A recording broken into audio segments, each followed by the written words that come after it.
According to a new study in the U.S., many people who have lost jobs at the start of the pandemic have remained unemployed for over 6 months. The phenomenon, called long-term jobless, is now threatening recovery from the COVID-19 pandemic-induced recession, which is already considered as worse than the Great Recession.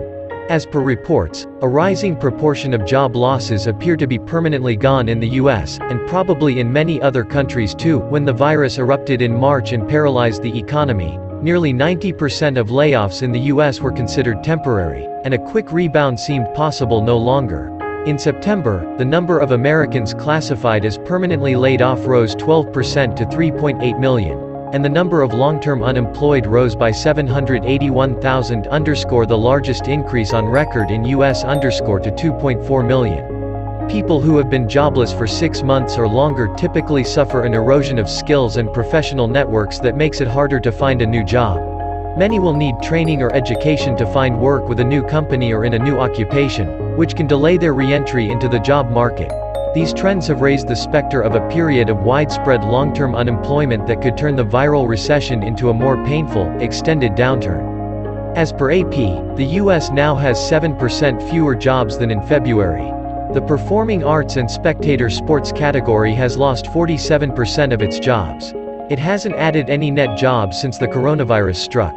Hotels are down 35%, restaurants and bars 19%, transportation 18%. Advertising, one of the first expenses that companies cut in a downturn, is down 9%. Higher education has lost 9% of its jobs.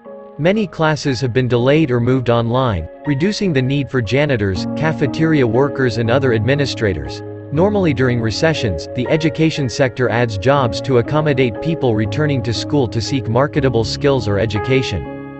Matthew Nodo Widigdo, an economist at the University of Chicago's Booth School, and 3 colleagues predicted in a research paper that the rapid recall of temporary workers will lower unemployment to 4.6% a year from now.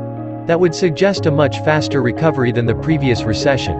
Some economists, like Sofia Korapekij of Moody's Analytics, see rising cause for concern. Korapekij estimates that 5 million people will struggle to find work even after the virus has been controlled. Jobs likely won't return to pre-pandemic levels until late in 2023, she said in a research note.